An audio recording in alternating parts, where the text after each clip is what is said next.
YSR Congress party కూటమి ఏడాది పాలనకు నిరసనగా వెన్నుపోటు దినాన్ని నిర్వహిస్తోంది. మరి వైసీపీ నిర్వహిస్తున్న వెన్నుపోటు దినంలో పవన్ కళ్యాణ్ విమర్శిస్తూ ఉన్నారు, చంద్రబాబు నాయుడిని విమర్శిస్తూ ఉన్నారు. కానీ కూటమిలో భాగమైన భారతీయ జనతా పార్టీని కానీ, భారతీయ జనతా పార్టీ నాయకుల్ని కానీ, ప్రధాని మోదీని కానీ విమర్శించడం లేదు. ఎందుకు సార్ వైఎస్ఆర్ కాంగ్రెస్ పార్టీ మోదీని విమర్శించడం లేదు, బీజేపీని టచ్ చేయట్లేదు? అంటే బహుశా బీజేపీ చంద్రబాబు నాయుడు హామీల్ని అంగీకరించలేదని వారి అభిప్రాయం అయి ఉండాలి. ఎందుకంటే మేనిఫెస్టో కూడా బీజేపీ టచ్ చేయలేదు కదా. సూపర్ 6 మాకు సంబంధమే లేదు అన్న సంబంధాన్ని వాళ్ళు ఓన్ చేసుకోలేదు. కానీ మీరు అన్న దాంట్లో పాయింట్ ఏంటి అంటే, వైసీపీ ఈ టెక్నికాలిటీ వల్ల బీజేపీని విమర్శించడం లేదనుకుంటే పొరపాటు. ఈ టెక్నికాలిటీ ఉండొచ్చు. సో వాళ్ళు మేనిఫెస్టో ఓన్ చేసుకోలేదు కనుక మేము వాళ్ళని ఎట్లా అడగలం అని ఆర్గ్యుమెంట్ పెడితే ఆర్గ్యుమెంట్ కొరకు పెట్టవచ్చు. కానీ రియాలిటీ ఏంటి, బీజేపీ కూటమిలో భాగమై వైసీపీని ఓడించడానికి, చంద్రబాబు నాయుడు ముఖ్యమంత్రి చేయడానికి దోహదపడింది. అందువల్ల కూటమి అన్నప్పుడు బీజేపీ లేకుండా కూటమి లేదు. ఆ కూటమి పేరే నేషనల్ డెమోక్రటిక్ అలయన్స్, ఎన్డీఏ. ఆ కూటమికి నాయకత్వం వహించేది బీజేపీ. కూటమిలో బీజేపీ ఉంటుంది, టీడీపీ ఒకసారి ఉంది, మధ్యలో బయటకు వచ్చింది, మళ్ళీ ఉంది. పవన్ కళ్యాణ్ ఎన్డీఏలో ఉన్నాడు, బయటకు వచ్చాడు, మళ్ళీ వెళ్ళాడు. సో వాడు who is permanent is BJP. ఇప్పుడు మీరు ఎన్డీఏ కూటమి పాలన ఏడాది పైన విమర్శిస్తున్నప్పుడు, ఆ కూటమికి నాయకత్వం వహిస్తున్న, ఆ కూటమిలో శాశ్వతమైన పార్టీ భారతీయ జనతా పార్టీ, టీడీపీలు జనసేనలకు కాదు. సో మరి ఎందుకు మాట్లాడలేకపోతున్నారు అన్నది క్వశ్చన్. దాంతోపాటు వెన్నుపోటు లేదా? సో మీకు ప్రత్యేక హోదా ఇస్తానని నరేంద్ర మోడీ శ్రీ వెంకటేశ్వర స్వామి పాదాల సాక్షిగా తెలుగు ప్రజలకు, ఆంధ్రప్రదేశ్ ప్రజలకు హామీ ఇవ్వలేదా? 5 ఏళ్ళు ఇస్తానని మన్మోహన్ సింగ్ అంటే 10 ఏళ్ళు కావాలని పార్లమెంట్లో బీజేపీ నేతలు అడగలేదా? దాన్ని 15 ఏళ్ళు ఇస్తామని అనలేదా? మరి వేర్ ఈజ్ యువర్ కమిట్మెంట్ అని అడగాలి కదా.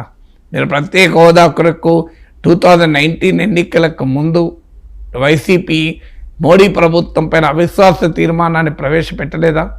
ఎన్డీఏ నుంచి టీడీపీని బయటికి రండి, మీరు ఎన్డీఏతో తెగదెంపులు చేసుకోండి అన్నప్పుడే కదా చంద్రబాబు నాయుడు ఇదేదో రివర్స్ అయ్యేటట్టున్నది అని చెప్పి కదా ఎన్డీఏ నుంచి బయటికి వచ్చి వైసీపీతో పోటీ పడి మోడీ ప్రభుత్వం పైన అవిశ్వాస తీర్మానాన్ని ప్రవేశపెట్టలేదా? మరి దీనిపైన అడగడం ఇది వెనుపోటు కిందికి రాదా? ప్రత్యేక హోదా ముగిసిన అధ్యాయం అని ఇప్పుడు మాట్లాడుతున్న వారికి ఇది వెన్నుపోటుగా అనిపించదు మనకు. ఇక విభజన హామీలు, భారతీయ జనతా పార్టీ మద్దతుతోనే పార్లమెంట్లో ఆ చట్టం వచ్చింది. అనేక సందర్భాల్లో బీజేపీయే చెప్పుకుంది మా వల్లనే విభజన జరిగింది అని. సుష్మా స్వరాజ్ పెద్ద సోనియాను కాదు చిన్నమ్మను కూడా మర్చిపోకండి అన్నారు. మరి కాకినాడలోనే 2 రాష్ట్రాల తీర్మానాన్ని ఆమోదించారు. మరి ఆంధ్రప్రదేశ్కు విభజన హామీలు ఏవి అమలయ్యాయి? దాన్ని చెప్పాలి కదా. కడపలో స్టీల్ ప్లాంట్ సాకారమైందా? మీకు కాకినాడ తీరాన పెట్రోలియం రిఫైనరీ వచ్చిందా? ఇలా చాలా ఉన్నాయి కదా మనకు. మరి వాటిని ఎందుకు విభజన హామీని అమలు చేయడం లేదు? మా ఎన్డీఏ ప్రభుత్వం అధికారంలోకి వచ్చిన మొదటి రోజే, మొదటి క్యాబినెట్ మీటింగ్లోనే 7 మండలాల్ని, తెలంగాణకు చెందిన 7 మండలాల్ని ఆంధ్రప్రదేశ్ బదలాయిస్తూ ఆర్డినెన్స్ చేసి విభజన చట్టాన్ని సవరించారు. మరి ప్రత్యేక హోదాను కూడా విభజన చట్టాన్ని సవరించి అందులో చేర్పించవచ్చు కదా. సో అందువల్ల ఇలాంటి వెన్నుపోటు అంటే ఆంధ్రప్రదేశ్ ప్రజలకు, వైసీపీ భాషలో చెప్పాలంటే ఆంధ్రప్రదేశ్ ప్రజలకు మోడీ ప్రభుత్వం హామీ ఇచ్చి అమలు చేయని అంశాలు చాలా ఉన్నాయి. మరి ఇది వెన్నుపోటు కిందికి రాదా? దీనికి ఆన్సర్ చెప్పాలి కదా. ఇది వెన్నుపోటు కిందికి రాదా? మరి ఎందుకు అనలేకపోతున్నారు అందరికీ తెలుసు. ఎందుకంటే బీజేపీ చేతిలో ఉన్న ఆయుధాలు ఏంటి? ఈడీ ఉంది, సిబిఐ ఉంది. బీజేపీకి అనుకూలంగా ఉన్నవారిపైన కేసులు ఉండవు, బీజేపీలో చేరితే కేసులు ఉండవు, బీజేపీతో మైత్రి పెట్టుకుంటే కేసులు ఉండవు, ఉన్నా అవి నడకలు నడుస్తాయి. ఓ హేమంత్ బిశ్వా శర్మ, ఓ అశోక్ చవాన్, ఇవన్నీ మనకు అనేక ఉదాహరణలు ఇక్కడ ఉన్నాయి. సో లేదు, బీజేపీకి వ్యతిరేకంగా కనిపిస్తూ ఒక రకంగా ప్రతిపక్ష కూటమిలో మాయాగుర్రంగా ట్రోజన్ హార్స్గా ఉంటే కేసులు స్లో అయిపోతాయి. దానికి ఉదాహరణ మమతా బెనర్జీ. ఇలా బీజేపీతో పొత్తు పెట్టుకుంటే కేసులు ఉండవు. దానికి ఉదాహరణ తెలుగుదేశమే. ఇలా అందువల్ల మీకు ఇలాంటి పరిస్థితి ఉండగా సిబిఐ ఈడీ కేసులు రాజకీయ వారసత్వంతో పాటు పొందినటువంటి జగన్మోహన్ రెడ్డి బీజేపీ పైన మాట్లాడితే వెన్నుపోటు ఉంటే ఈడిపోటు వస్తుంది. వెన్నుపోటు అంటే అందుకనికే నేమీ మాట్లాడలేకపోతున్నాడు. అందుకే మా బీజేపీ అసలు కూటమిలో ఉన్నది అని కూడా మర్చిపోతుంది వైసీపీ. ఆ కూటమి బీజేపీ సృష్టించిన కూటమిని కూడా మర్చిపోతుంది. సో అందువల్ల ఆంధ్రప్రదేశ్ పరిస్థితి ఏంటి, ప్రజలు పాపం అర్థం చేసుకోవాలి. ప్రజలు అసలు ఆంధ్రప్రదేశ్లో ఉన్న ప్రధాన పార్టీలన్నీ కేంద్రానికి మోకరిల్లాయి. ఏ గడ్డపైన మోకరిల్లాయి? కేంద్ర ప్రభుత్వం మిథ్య, గవర్నర్ వ్యవస్థ రద్దు చేయాలి, కేంద్రం మిథ్య అని నందమూరి తారక రామారావు గర్జించిన గడ్డ అది. కేంద్రం మిథ్య అంటూ నందమూరి తారక రామారావు గర్జించడమే కాదు, విజయవాడలో పొలిటికల్ కాంక్లేవ్, అపోజిషన్ కాంక్లేవ్ పెట్టి కేంద్ర ప్రభుత్వ విధానాలపైన దేశవ్యాపిత ప్రతిపక్షాన్ని సమరంకితము చేసి సమరోత్సాహాన్ని నింపిన బెజవాడ పులిగా నిరూపించుకున్న ఎన్టీ రామారావు గడ్డ అది. ఆ గడ్డపైన ఇలా ఏం జరుగుతోంది? కేంద్రంతో మోకరిల్లడం, కేంద్రం డీలిమిటేషన్ వేటు వేస్తే తెలుగువారికి పార్లమెంట్లో ఉండే ప్రాధాన్యత తగ్గిస్తానన్నా పోటీ పడి చంద్రబాబు నాయుడు, పవన్ కళ్యాణ్ డీలిమిటేషన్లో మద్దతు ఇవ్వడం, జగన్మోహన్ రెడ్డి దాదాపు మౌనంగా ఉండడం, ప్రత్యేక హోదా విభజన హామీలు అమలు కాకపోయినా ఏ నాయకుడు నోరు విప్పని ఒక దుస్థితి. ఇలా మీకు ఫైనాన్స్ కమిషన్ 1971 సెన్సెస్ కాక 2011 సెన్సెస్ను ప్రాతిపదికగా తీసుకొని నిధులు కేటాయిస్తే 1000 కోట్లు ఆంధ్రప్రదేశ్ నష్టపోయినా నోరు విప్పని ఒక దుస్థితి. ఆ బాధేస్తుంది. ఎన్టీ రామారావు ఆత్మ క్షోభిస్తుంది. ఎన్టీ రామారావు జరిపిన పోరాటం మామూలు పోరాటం కదా. ఒక ప్రాంతీయ పార్టీని జాతీయ ప్రతిపక్షంగా నిలబెట్టినటువంటి తెలుగువారి చరిత్ర, ఢిల్లీ సింహాసనం కింద పదాంకృతం కాము అంటూ గర్జించినటువంటి బెబ్బులు పులి ఏమైంది ఇప్పుడు ఆంధ్రప్రదేశ్కు? ఆంధ్రప్రదేశ్ రాజకీయ నాయకత్వానికి ఏమైంది?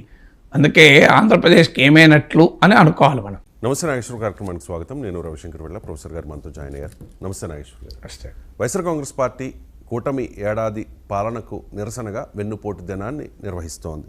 మరి వైసీపీ నిర్వహిస్తున్న వెన్నుపోటు దినంలో పవన్ కళ్యాణ్ విమర్శిస్తూ ఉన్నారు, చంద్రబాబు నాయుడిని విమర్శిస్తూ ఉన్నారు. కానీ కూటమిలో భాగమైన భారతీయ జనతా పార్టీని కానీ, భారతీయ జనతా పార్టీ నాయకులను కానీ, ప్రధాని మోదీని కానీ విమర్శించడం లేదు. ఎందుకు సార్ వైఎస్ఆర్ కాంగ్రెస్ పార్టీ మోదీని విమర్శించడం లేదు, బీజేపీని టచ్ చేయట్లేదు?